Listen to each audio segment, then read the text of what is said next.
You are listening to Radio Maria Canada. We now present the Health Hub, hosted by Cathy Biase.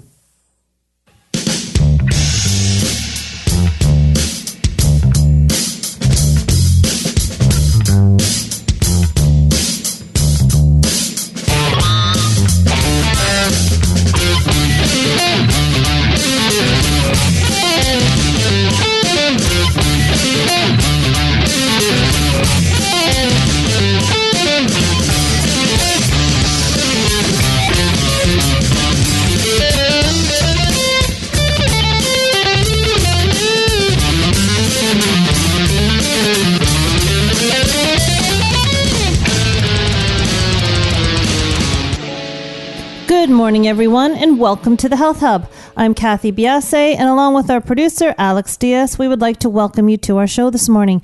Good morning, Alex. Good morning, Cathy, and once again, good morning to our listeners. How have you been? It feels, it's been a while since I've seen you. It's been 3 weeks, almost a month. Yes, but I've been keeping busy, traveling back and forth on occasion to our Montreal studio. Had to deal with some things there. But things here at the studio are moving. Yeah, I just came into the studio just before the show, so I haven't had a chance to talk to you. But of course, we had our Thanksgiving weekend. Lovely. So was yours nice? Yes, I had family from Montreal visit, and my sister and my cousin. We've got family coming from the UK. They're all here. Nice. And soon enough, we'll all be making our way to New York. Oh, very nice. For the week, so I'm looking forward to that too. Big turkey dinner? I actually had roast lamb for dinner. Really? Yeah. Really interesting. We had turkey dinner. We have ours up north. It was we got home from Italy Wednesday. I can't remember. Quick turnaround. Very quick. That sense, yeah. And I told everyone that they had to sort of be on their game and have things prepared. But we had a turkey dinner. It's funny, we were sitting around the table at Thanksgiving, and the kids and everyone was saying how much they enjoy turkey dinner at Thanksgiving as opposed to Christmas. And we usually have Christmas dinner as the same idea. Right. But Thanksgiving is just so nice. It's just all about being together and the cooking and the meal. It is. It's a stripped away Christmas. Exactly. It's kind of like a precursor to what's going to happen in terms of getting everybody in that kind of in the mode together mode and building up to Christmas. It's nice. There's so much of a build up around Christmas. It's so busy and you're trying to get everything done and accomplished. Thanksgiving is just coming together, making sure everything's there for your meal and sitting and enjoying it. So it really was nice. The weekend was kind of nice. It kind of rained a little bit. It was kind of cool. We have a golf tournament on Sunday mornings with just the family, and it was quite chilly. But dinner was great and happy to be home. We had a wonderful trip in Italy. Learned a lot about ourselves. Did you pick up any more Italian? I'm not sure. Yeah, actually, I did pretty well. I would need a lot more experience there. But my husband speaks Italian, so in a pinch, we could get. I don't know how someone would do. We concentrated in the small towns. We didn't, except for Milan. Mm-hmm. At the very end, we stayed in the small towns. So without him able to speak the language, it would have been very difficult. But we did some cooking classes, and we did some biking around olive tree patches. It was just wonderful. It was just a beautiful, beautiful experience. But glad to be home. 3 weeks was definitely enough. I'm glad to see you too. Thanks, Alex. Definitely enough. So our show today, after 3 weeks, is live. And our phone number is 416-245-1534. You can reach us on Instagram, Twitter, and Facebook at the Health Hub RMC for all three of those social media sites. And you can email us at thh@radiomaria.ca. And again, thank you so much for the emails while I was away. We are getting lots of people who are interested in different types of shows, and we are actually getting guests who are approaching us with ideas for shows. So it's really coming together nicely. What are we, Alex, about a year and a half into this? I think we're on show 78. It feels that way. I think we're approaching 80 for sure. Yes. Yeah, and it's really come along quickly. In the history of podcasts, it's doing quite well, and the radio show, of course, is generating a lot of interest. So thank you so much. We do very much value your input. So you can subscribe to our podcast. Every live radio show and every taped radio show, in fact, is changed over into a podcast by Alex here. And we are the Health Hub on iTunes, SoundCloud, or any of your podcast platforms. You can also find our podcasts on the Radio Maria website, which is www.radiomaria.ca. And you can find them on my website, which is cathybiase.com. And again, if you like what you hear, please leave us a comment. It always helps to promote our guests and to promote the show. And we do appreciate your feedback. So all of the 3 shows while I was away are up. The Biologics, Reigniting the Human Cellular Regeneration with Ira Pastor. Why Do We Sleep with Dr. Edgar Garcia-Rill. And Preconception Care with Dr. Rebecca Jenis. They are all up and ready for you to listen to. So please go ahead and take a listen to. And I mentioned to Alex just before the show, especially with the Preconception Care, the music is just spot on in that podcast. I love it. I was really, really happy to hear the music in that one. So very, very good, Alex. Nice job. Thank you. So today we are going to be talking about the ocular biome. And with the publicity before the show, we've had, a lot of people sort of chime in and saying, hey, this could be interesting. Never heard of the ocular biome. And, that's what we try and do here on the show is give you interesting things, new things for you to think about and put into your tool belt as you're trying to become a healthier, happier person. And this is a fascinating conversation. We talk a lot about gut health here. We talk about the microbiome. We have not yet talked about the biome of the eye. So the ocular biome is going to be a great conversation. So stay with us through all of that. And since we are talking about the ocular biome in the eye, I thought that as a precursor to introducing Dr. Fishman to you, I would give you some fun facts about our eyes. So here we go. I think I've got 10 listed here, so I will try and get through them, not take up too much of our time, Alex. But the average blink lasts for about 1/10 of a second. Newborns do not produce tears. They cry and they make the noise of crying, but they do not have the tears as they cry. So I don't know if you would classify that as crying or making a noise, but they do not produce any tears until they are between 4 and 13 weeks old. You blink about 12 times per minute. Interesting, isn't it? Interesting. Every time you blink, you'll be counting. And some people are born with 2 differently colored eyes, and this condition is called heterochromia. So that's very interesting. Some blue, some brown eyes. Out of all the muscles in your body, the muscles that control your eyes are the most active. I thought that was quite interesting. Again, when you think about it and you start thinking about your eyes and how you blink and you look around, it makes a lot of sense. Yeah, I guess the fact that you're blinking every 12 seconds, that kind of adds up. It does. Using the muscle, for sure. Actually, yes, that's very, very true. I never thought of that. I was thinking more the movement of the eye, but the blinking too. And this is a fun one that I came across. It's something that I thought was actually wrong, but you can sneeze with your eyes opened and you won't blow out your eyeballs. So I always thought that, I think naturally or innately we close our eyes as the nerve from the nose goes up to the eye. But in fact, I think, I found this out, that if you really focus hard and you know that sneeze is coming, you actually can sneeze with your eyes open. So it is possible. There you go. Humans can see more shades of green than any other color. The world's most common eye color is, do you know what that might be, Alex?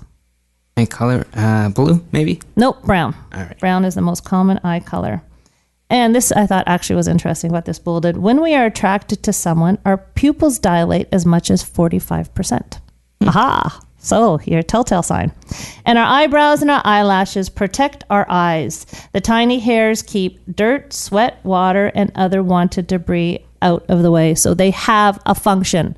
Everything in our body has a function. When people pluck their eyebrows down to nothing and draw them in, it bothers me. These are important things. They protect your eye.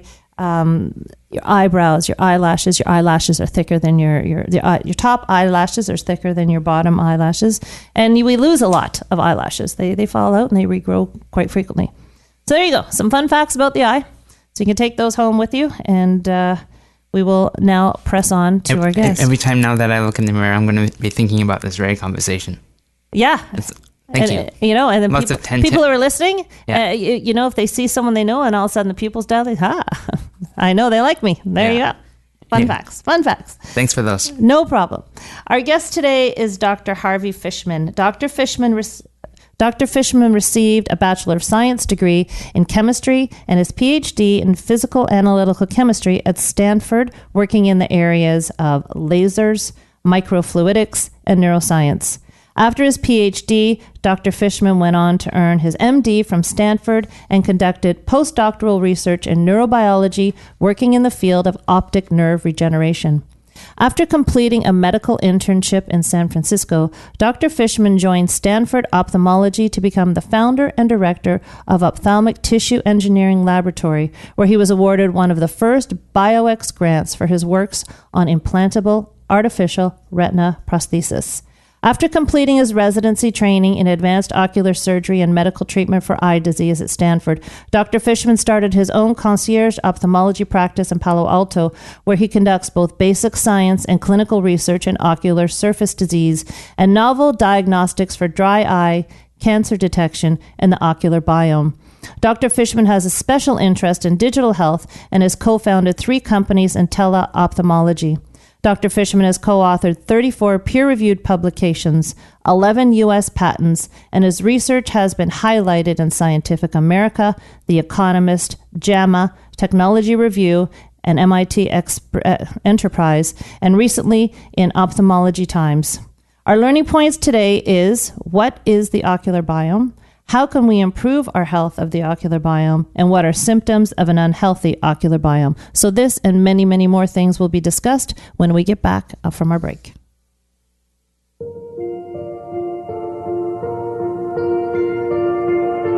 I don't want to hear anymore. Teach me to listen. I don't want to see anymore. Give me a vision that you could move this heart to be set apart. I don't need to recognize the man in the mirror, and I don't want to trade your plan for something familiar. I can't waste a day, I can't stay the same.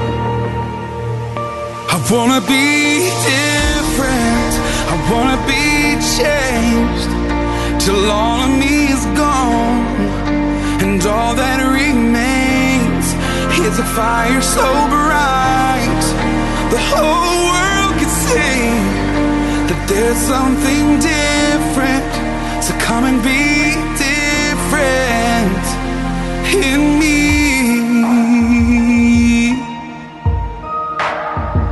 And I don't wanna spend my life stuck in a pattern, and I don't wanna gain this world but lose what matters.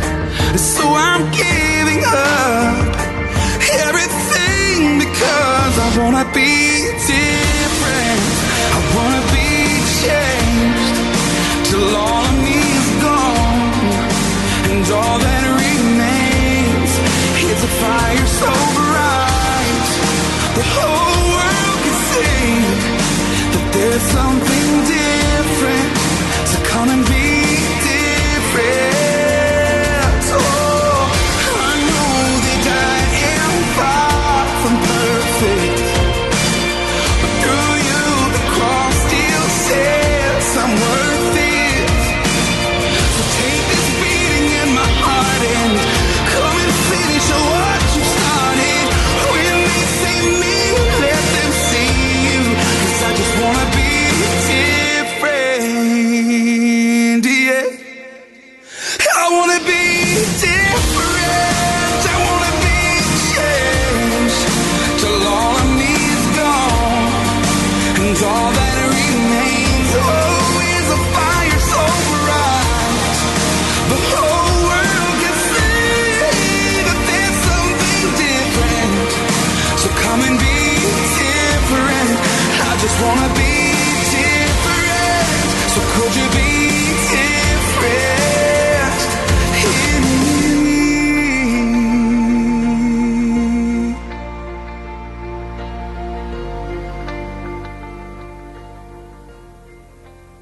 You are listening to Radio Maria Canada. We now continue with the program, The Health Hub, hosted by Cathy Biase. Welcome back, everybody. Our show is live today. If you'd like to call in and ask questions of our guest, Dr. Fishman, Alex, or myself, our number is 416-245-1534. You can reach us on Instagram, Twitter, and Facebook at the Health Hub RMC. If you have questions, we will be able to take them. And again, email us at thh@radiomaria.ca if you have any questions about the show. Good morning, Dr. Fishman. How are you doing? Hi, thank you so much for having me this morning. Well, thank you for taking the time. We always appreciate, it's an hour of your time, and we appreciate very much you doing this for us. It's such a fascinating topic, and I'm very, into gut health. And when I came across you and the Ocular Biome, I thought, how fascinating. I'm sure that most of us don't have any concept of what you're speaking of. So how did you get involved in this area of study? This is kind of a funny story because my background, as you mentioned earlier, was essentially based in physical chemistry, microanalytic, surface detection, and different, nerdy physical chemistry sorts of things. And so I really got interested in this because a couple years ago I became very fascinated by what was going on with my dry eye patients and what happened when they experienced exacerbations, which were almost always associated with some sort of a gut-related issue, whether it's a dietary change or in some cases very stressful times in their life. So I knew that there had to be some connection between the gut and the eye and the ocular microbiome and so forth. And so what happened is I just kind of worked in this area just from a clinical standpoint, seeing patients, and recently I got involved in a startup or kind of a venture where we're looking at the cancers on people's eyes. And it turns out that some of the genetic techniques in cancer biology to detect cancers on the eyes are actually really interesting and actually can be applied to the same area as trying to determine the bacteria on people's eye and in their eyes. And so that's sort of what got me involved. And then I just sort of naturally transitioned and combined these two interests where we are now looking at different genetic species, mRNA in particular, and how it reacts or how it interacts with cancer cells and so forth, and how the cancer cells actually can put out specific types of mRNA that classifies them as a cancer and can be detected, and the exact same technologies can be used for to determine what the biome of the eye is, the microbiome of the eye. And so that's sort of how I got into this. It's kind of a backward way, but very interesting. I got so many directions I want to go with this, just with your opening comments, but I think maybe we should step back and maybe you could tell us what exactly the ocular biome is. Is it the same as the gut biome, same bacteria? What is it? There's a lot of similarities, obviously, between the biome in the gut and the biome in the eye, but there are vastly lower and smaller numbers of microbes, bacteria, parasites, viruses that sort of flush around our eyes. And so the differences are, there's some similarities. In fact, the skin on your eyelid and the skin on your face is much more similar to the bacteria, or the bacteria on your skin, the bacteria in your face is much more similar to the bacteria in your eye than what's in your gut. But they're all, some basically related in some fashion. There's obviously a huge number of bacteria in relation to what you find on your eye. In fact, they talk about this concept of posse bacteria in your eye, meaning there's just a very small number of bacteria that exist. But there does seem to be a core microbiome in and around your eye, just like there is one in your gut. And what's fascinating about that is that your eye is supposed to be immunologically, and it's supposed to be sterile. It's supposed to be a sterile environment. And we know that's definitely not true. So we know now that not only does bacteria live very happily and interacts very peacefully in many cases with your ocular structures, that's not always the case. And, for years we've been using sort of antibiotics and different cleansing techniques to clean people's eyes before surgery and so forth. And it turns out that despite doing that sort of prep work before surgery, we still see very serious infections in the eye after surgery, which we think is directly related to particular species of bacteria that exist either in your lashes or in your conjunctiva. But as I was mentioning, it's very fascinating because the numbers are very low, yet there still seems to be a core bacterial environment that exists on the eye. So and one of the challenges is that your eye is designed to flush away the bacteria, just like you mentioned. We blink very often during every moment of our life. And every time you blink, you're actually flushing tears and lipids and proteins in and around your eye into your nose, it turns out. And it goes through these little ducts called the canalicular openings that are right at the corners of your nose, right at the corner of your eye that goes into your nose. And basically, your eye is constantly trying to flush and keep this a homeostasis of bacteria and other debris out of the eye and keep it in a very good state. But the reality is that doesn't always happen. In a past show, I have no idea which one it was, we talked about the actual formation, the actual components of tears, and how different tears that we cry for different reasons actually have different chemical makeups. And what's coming out of what you're saying is that beginning you were talking about stress and diet. So even when we cry, we may be upsetting the microbiome or reinforcing it. If you want to flip it the other way, if you're crying for stressful reasons, you've had an upsetting incident, can that upset the microbiome of your eye? I'm sure it has some interaction. We're really early in this research, not just what I'm doing. I'm really, in some respects, a newbie to this area because of how I got into this. And there have been a lot of studies over the past 10, 15 years looking at the microbiome. Part of the difficulty of the eye in particular, but part of the difficulty, getting back to just the techniques, and I'll go back to your question in a second, is that you have a lot of bacteria, but it's very hard to detect it. We've been struggling with that, basically, and that is what my interest is. Turns out it's a microanalytical chemistry detection problem. And so to be able to make certain conclusions, like, for instance, like, does the tear do different tears, like when you're crying or when you're happy, or is it like when you're outside and the air blows and the tears come out? Are those different tears, interacting and changing the microbiome? And the presumption is probably. And I would be hard-pressed to believe that it doesn't affect it. But the real challenge, and this is really an area that does come down to physical chemistry, surface science, analytical techniques, is being able to detect it and detect the different changes that occur in a dynamic way. So the answer is it's an extremely fascinating question. We know that there will be some interactions, and we just don't know how to quantify it at this point. Are you to the point where you are able to tell if there is a connection between the gut microbiome and its influence on the eye? I'm assuming that would be the bigger player because you're saying there's not much bacteria in the eye? Well, the answer is that, going back, we think that there's probably a very important component of the microflora or the microbiome in your eye that does interact with the tissues in the eye and does cause disease.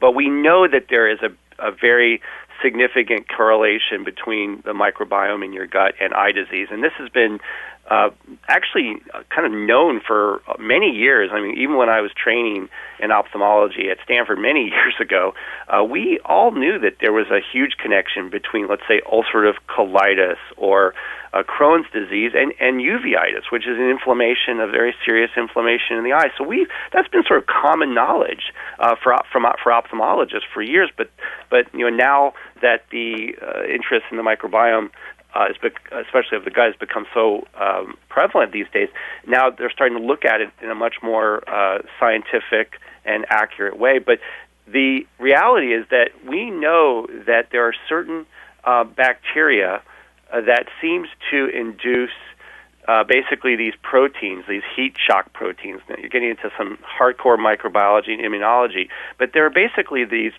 we think that there's bacteria in your gut that have these certain proteins that cross-react with our own immune system. And then these autoantibodies that are induced from the inflammation or from these bacterial antigens, these autoantibodies then cross-react and actually cause, basically attack our own eye. So it's a very fascinating connection between bacteria and types of bacteria in your gut and inflammation in the eye, whether it be dry eye disease, uveitis, which we've known for a long time. But even more exciting, there was recently a Nature paper that just came out, literally a month or two ago. And this Nature paper basically made a very strong argument that glaucoma may in fact be related to the microflora in your gut. Fascinating. So are we considering, I want to take a step back here. Okay, let's go this way. Are we considering then glaucoma to be an autoimmune disease? That is such an interesting question, and we're beginning to think it very may well be. Okay. We know that, like a lot of the neurodegenerative diseases, like Parkinson's, like Alzheimer's, we think that there's a huge, obviously, this is not my area of expertise, but we think that there's a large inflammatory and possibly an autoimmune component to it. And glaucoma is just another neurodegenerative disease. It's not just because you have glaucoma doesn't mean you're going to get Alzheimer's or that you're going to have Parkinson's, but it's in the continuum of a neurodegenerative disease. So we do think that there's an autoimmune component, and it may be the key to really understanding how to treat it. Now, and the fact that glaucoma onset is later in life would fit into the pattern of an increased of autoimmune disease as we get older. Now, when we talked before our show, you said a lot of people don't know the difference between, say, cataracts and glaucoma. So let's just take a second there and tell everybody what glaucoma is. That's right. And we're going to be taking lots of steps back because it's for such a small part of your body, right? It's just such a rich and incredibly interesting area, which is why I love ophthalmology. But stepping it back, basically, your eye you can think of your eye as a camera. And there's a lens in the front of the eye, a cornea, which actually covers the eye. It's a type of lens. And then behind the cornea and behind your iris is a lens that actually, both the cornea and your lens, your human lens, focus the light onto your retina. And then your retina takes that information and transforms it in a very magical way and then transmits it through the optic nerve to your brain. So cataract basically causing a decrease in vision is because that front lens that's in your eye becomes cloudy, and that's what a cataract is.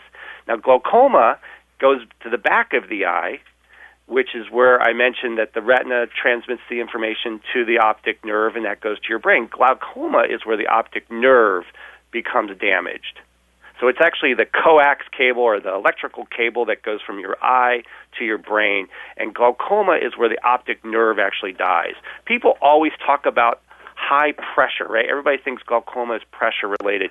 Well, it may turn out that pressure is just a marker for an autoimmune disease of the optic nerve, which is glaucoma. So that's a completely interesting paradigm shift in how we're thinking about glaucoma today. Is it the sheathing on the optic nerve that gets destroyed? The optic nerve is really consists of about 1.2 million axons, which are neurons, the extensions. And so when the optic nerve dies, or when you get glaucoma, it's actually the nerve cells that die one by one, and it dies in a slightly quicker rate than our normal loss of nerve tissue. So it's not the outside of the nerve, it's really the nerve, which is basically a bunch of little fibers. And these little microfibers die off. Actually, unfortunately, they die off as we live. I mean, we lose a certain number of those fibers every day of our life. And really, glaucoma really is an accelerated loss of those nerve fibers. Okay. I think we're going to take a quick break here. When we come back, what I want to talk about are common things that we may be doing with and for and against our eyes that may be leading to problems. And I really wanted to talk about, when we come back, what you can see when you look into somebody's eye, what you may be able to diagnose. So we will be back in a couple of minutes, everybody.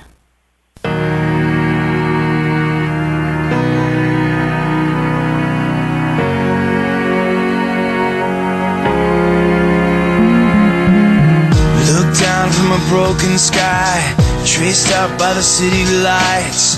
My world from a mile high, best seat in the house tonight. Touchdown in the cold black top, hold on for the sudden stop. Breathing the familiar shock of confusion and chaos. All those people going somewhere. Why have I never cared? Give me your eyes for just 1 second. Give me your eyes so I can see everything that I keep missing. Give me your love for humanity. Give me your arms for the broken-hearted, the ones that are far beyond my reach. Give me your heart for the ones forgotten. Give me your eyes so I can see. Yeah, yeah, yeah, yeah. Step out on a busy street, see a girl and our eyes meet. Does her best to smile at me, to hide what's underneath. There's a man just to her right, black suit and a bright red tie. Too ashamed to tell his wife he's out of work, he's buying time. All those people going somewhere. Why have I never cared? Give me your eyes for just 1 second. Give me your eyes so I can see everything that I keep missing. Give me your love for humanity. Give me your arms for the broken-hearted, the ones that are far beyond my reach. Give me your heart for the ones forgotten. Give me your eyes so I can see. Yeah, yeah, yeah. Yeah, I've been here a million times, a couple million eyes just moving past me by. I swear I never thought that I was wrong. Well, I want a second glance, so give me a second chance to see the way you've seen the people all along. Give me your eyes for just 1 second. Give me your eyes so I can see everything that I keep missing. Give me your love for humanity. Give me your arms for the broken-hearted, the ones that are far beyond my reach. Give me your heart for the ones forgotten. Give me your eyes so I can see. Give me your eyes for just 1 second. Lord, give me your eyes so I can see everything that I keep missing. Give me your love for humanity. Give me your heart for the broken-hearted. Give me your heart for the ones forgotten. Lord, give me your eyes so I can see. Yeah, yeah, yeah, yeah, yeah, yeah, yeah, yeah. You are listening to The Health Hub here on Radio Maria Canada, a Catholic voice wherever you are. To contact us and be a part of the show, please call 416-245-1534. We now continue with the program. Here once again is your host, Cathy Biase. Welcome back, everybody. We are here talking with Dr. Fishman about the ocular biome. And Dr. Fishman, so we can establish and we can say at this point, even though it's a new field, that there is an ocular biome. And then there's the launching point. Now, can we tell if our, I don't know if you can use the word dysbiosis of the eye, but how can we tell if our eye health, as far as the microbiome or as far as the ocular biome is concerned, how can we tell if we have an unhealthy biome? Absolutely great point in terms of that. I just want to reiterate that we do think there's a microbiome. Basically, your eye, you can think of your body as a biosensor for disease, for inflammation. I mean, your eye is really interesting in the sense that if your eye is red, if your eye is irritated, I mean, just sort of the basic common sense sorts of things. If you have a red, irritated eye, or if the eyelids are red, or if you tear a lot, that's a pretty good indication that there may be a dysbiosis either of your gut or of your eye. And the answer is that one of the most common causes of dry eye disease is a dysregulation of the inflammation on your eyelid margin and in and around your eye.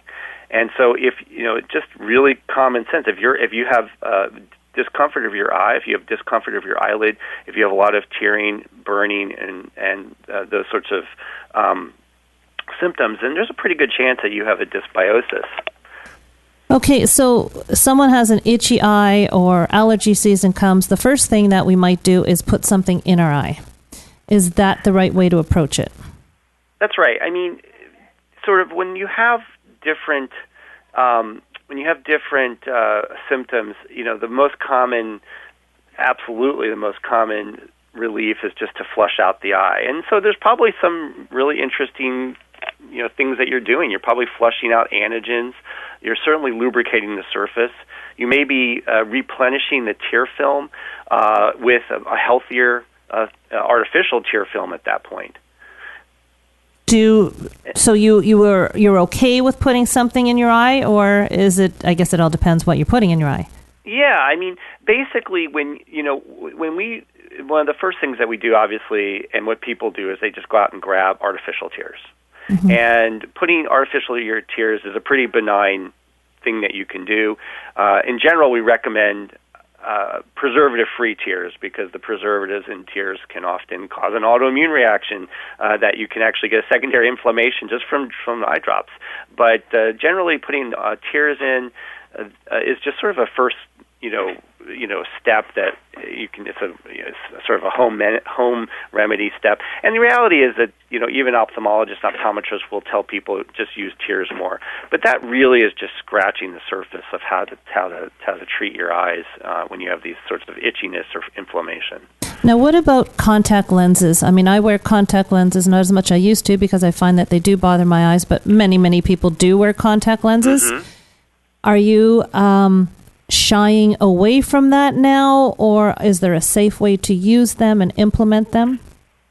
Hey, that's a really good question. That's a loaded question. Obviously, contact lenses are really helpful for a lot of people. The types of contact lenses vary between one-day contact lenses where you just toss them, 2-week contact lenses where you keep them for 2 weeks. Sometimes they're even monthly ones. As an ophthalmologist, I generally recommend people to use the throwaway contact lenses, mainly because the types of bacteria that when we see corneal infections, and so that's an interesting, very well-studied area, that when you see corneal infections because of contact lenses, what happens is often the contact lens, which sits on the surface, actually causes the cornea to become ischemic, meaning that the cells on the surface of the cornea are not getting enough oxygen, and they break down. And then now you have a little area where the corneal cells on the surface, which are normally supposed to protect the cornea itself, now there's an opening that bacteria can get into.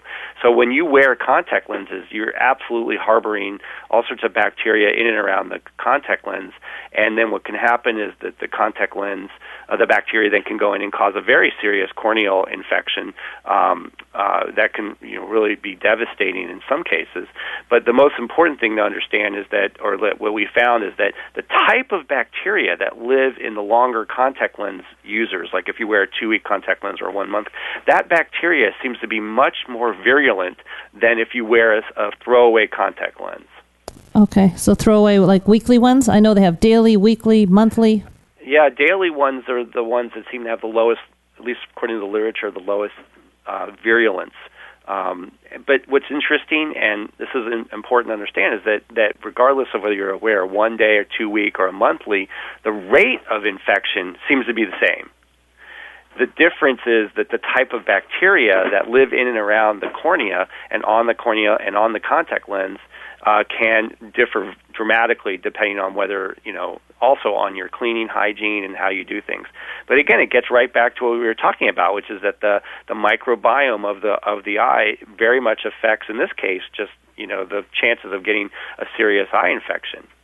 Is the microbiome of the eye a reflection of the gut microbiome, or is it totally different bacteria that we're talking about and parasites? And I'm assuming yeast, fungus, the whole gamut? The whole gamut. There are all sorts of different organisms found on the eye and around the eye. As I mentioned earlier, we think that the eye more, the microbiome of the eye more reflects the microbial diversity of the skin. Because obviously but what's interesting, and in fact, what's really interesting is people who have contact lenses have a very very different microbiome than those who don't, as you can imagine, because you're constantly touching your eye, and so the skin in and around your eye actually influences it. Now, your gut, and there are some similar bacteria that live obviously in your gut that also get transferred into your eye. We actually think that there's this connection between basically the microbiome, the bacteria in your gut, that which lives on your skin, and then in your eye. And you can actually, the thing that is really fascinating, if you do video of people, you watch them all day, we actually touch our eyes more than you'd imagine. And so the microbiology community, we have a thin layer of microbial diversity from your gut on every surface on the planet, and so obviously what comes out of you will eventually and potentially can get into your eyes. Okay. Now, what about things like makeup around the eye, fake eyelashes, mascara? These are all things that women do often on a daily basis. Are we harming our eyes? That's such a great question, and this is where I can pretty much lose every one of my patients, because I'll tell them, makeup and so forth is not a good thing. The reality is that for many people, makeup and eyeliners and all the things that go on actually are, for most people work pretty well. But people who have dry eye disease, they can be an absolute disaster. The makeup that you put on your eyelashes essentially is a culture media for bacteria, parasites, and other things. And so, like you mentioned earlier in the show about the fact that your eyelashes are there to help protect your eyes and the blink and the lids, and that's absolutely true. But at the same time, when you put artificial substances on your eyelashes, that can actually harbor bad bacteria. And one of the areas that I'm absolutely fascinated by is this parasite called Demodex or Demodex, which has been linked to rosacea on the face and absolutely linked to rosacea, ocular rosacea. So just the same kind of redness and kind of rosy cheeks and micro blood vessels that exist in and around your face. Sorry about that. That's okay. Those sorts of things actually can cause the same kind of symptoms on your lashes and your eyelids.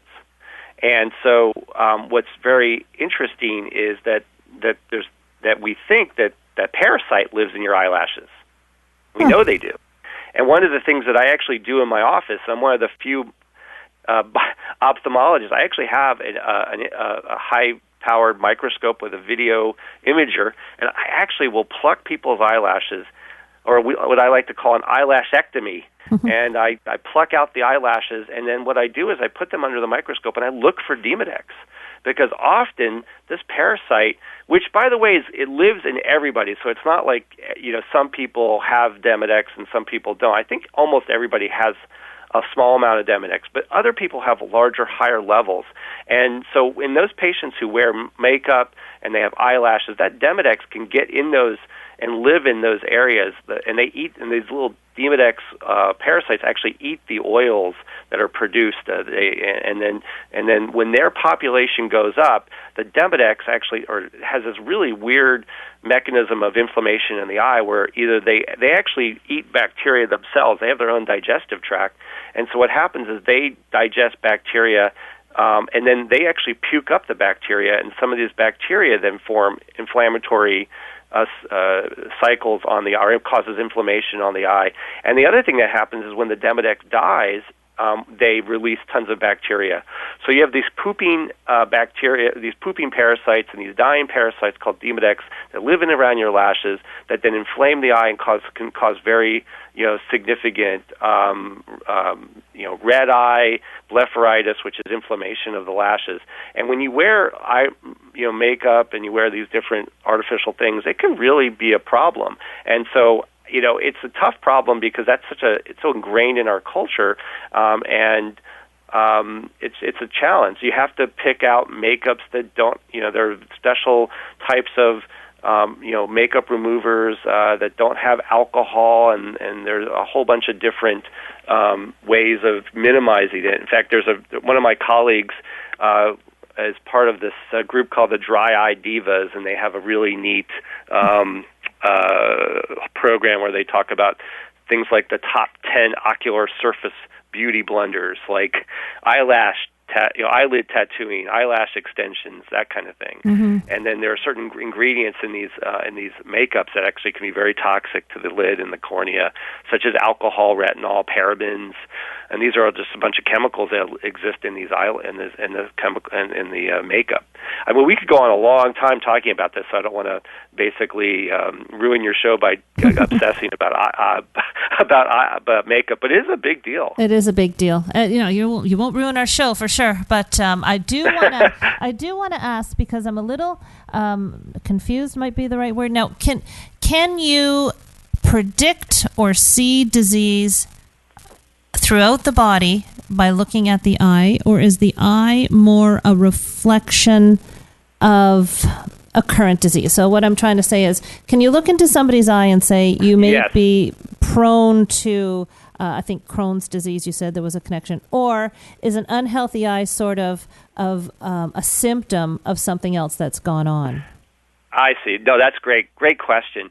So the answer is that we as ophthalmologists and optometrists can definitely see all sorts of disease just by looking at your eyes. Now, the surface of the eye, and my area of interest is in dry eye disease, and we see a ton of dysbiosis just by looking at the meibomian glands, which are these little glands that live on your eyelash or live in your lids. And when you have meibomian gland disease, that often means that there's a dietary issue. And again, this is early areas of research, but for instance, the type of diet you eat very much affects the oils that come out of your eyelids. And then obviously if you have inflammation in the eye, that can be related and very, I've made diagnoses of Crohn's disease and ulcerative colitis just by looking in somebody's eye, and I asked them, have you ever had a colonoscopy, or do you have any blood in your stools, or do you have any GI issues? And then the GI specialist says, how did you figure out that this person had Crohn's disease without looking, doing a colonoscopy? I said, well, because, uveitis is so intricately linked to these different diseases. We can see so many different signs of disease, and so just backtracking a little bit, sometimes, so often again, disease is disease can manifest in so many different ways, and because it starts in the gut and then can cause eye inflammation, it's really not the eye that drives the gut in that case, it's the gut that's driving the inflammation in the eye. We can see, obviously, things like diabetic retinopathy, which is diabetes. We can easily see that signs of that in the eye. We can see cardiovascular disease. We can see signs of autoimmune disease, not just Crohn's and ulcerative colitis, but we can see evidence of rheumatoid arthritis. We can see evidence of lupus in the eyes. So the eye really is this amazing, object that really is just shows so many aspects of disease if you're looking for them. And often what my job is I try to obviously fix and repair what I can do on the ocular front, but a lot of where I am in my practice is telling people, hey, you need to go to your GI specialist, or you need to look into the gut, or you need to get to a cardiologist. Another thing that's really fascinating is, I don't know if you realize this, but sleep apnea can be identified by looking at the eyes. And it turns out that we think that there's this condition called floppy eyelid syndrome, where your eyelid you get a lot of inflammation on your eye. It looks like a conjunctivitis. Everybody thinks they have an inflammation, but it actually turns out that probably it's because you're sleeping face forward on your pillow because you have apnea, and you can't breathe at night. And so their eyelids actually flip up, and it actually causes irritation on the eyelids. So we can actually diagnose sleep apnea.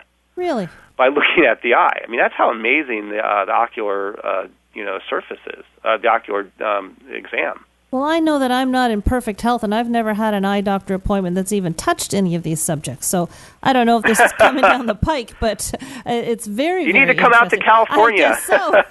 Yeah, I've never have anyone, and I've had breast cancer. Never. I mean, I go for my eye doctor's appointment every 2 years. Nothing ever has come up, and my husband has colitis. You know, maybe we're just not at that point here. Maybe you're unique in your field. I don't know, but it's fascinating. Now, what can we do then? You know, now that we know we have the biome, we know about gut health and everything. What can we do to make our ocular biome healthy? I think going back to just general good hygiene. I mean, you know, so you could think of it as like, what can you do on the eye particularly, and then how do you treat the gut that then makes the eye better? So just from the basic standpoint of eyelid hygiene, obviously making sure that if you're prone to getting like styes, for instance, that you're keeping up a good amount of, like using like over-the-counter ocular lid scrubs, eyelid scrubs, where you can kind of, get some of the debris out of your eye, where you're kind of debriding the eye, debriding it from bacteria. Basically wearing sunglasses, because we have skin cancers that live in and around the eyelid margin. You can't put sunscreen on your eyelids. There may be some interest in, there's a lot of controversy in terms of different sunglass tints that you can use that seem to help certain types of eye diseases or prevent eye diseases.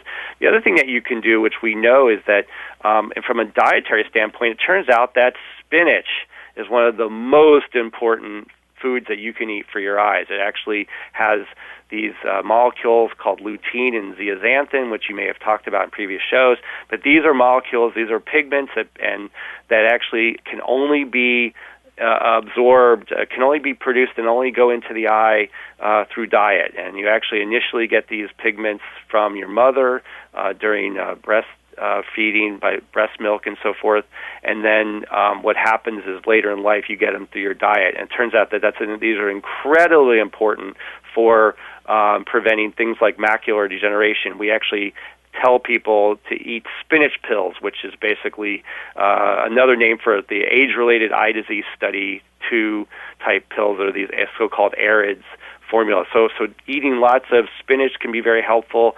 Obviously, any of the recommendations that I give, everybody needs to speak to their physician, because, anything can cause weird reactions. Like, spinach actually can increase your INR. So if you're on Coumadin or warfarin, it can change that. So obviously, every recommendation has to be, couched in a language that makes sure you check with your doctor. But, spinach is really, really very helpful. It turns out we think that nitric oxide, which is produced in cells, is actually important for preventing glaucoma. It actually improves blood supply to the optic nerve, and we found there's a paper that came out recently which showed that oranges produce a lot of intracellular nitric oxide production, beets as well. So so a healthy diet is incredibly important for eye health. Keeping the eyelid margin and the eye well lubricated is super important. I can't emphasize the importance of eye protection. I mean, that's not, that's just sort of common sense, but it's amazing how, if you're working on some sort of, you're doing some kind of metal work, it's amazing how quickly a little piece of metal can penetrate into the eye and cause all sorts of problems. So obviously eye protection is incredibly important. And then, it turns out sleep is really a big deal. If you have sleep apnea or you're prone to sleep apnea, get it checked, get it fixed, because that we've linked the many diseases in the eyes to sleep apnea, not only glaucoma, and floppy eyelid syndrome, which is external stuff, but there's some suggestions that glaucoma has association with sleep apnea. Optic nerve disease, where you can get a stroke to the optic nerve, is associated with sleep apnea. So those are a lot of things you can work on that you don't require doctors, intervention. Just, sort of do the things I mentioned. Everyday things. Yeah. Great tips. Great tips.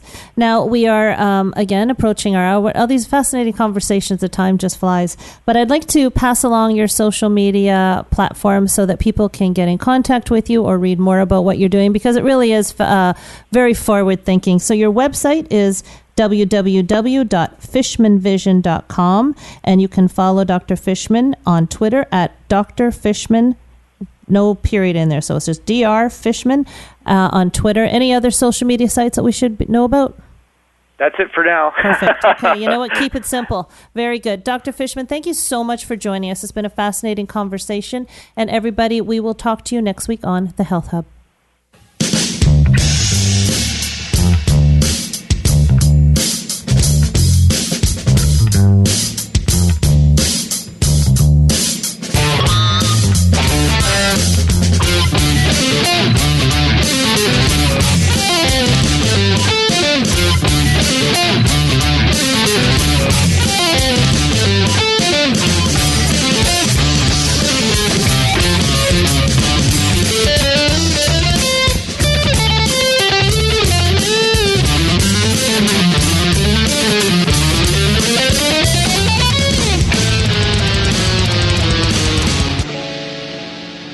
You have been listening to The Health Hub, hosted by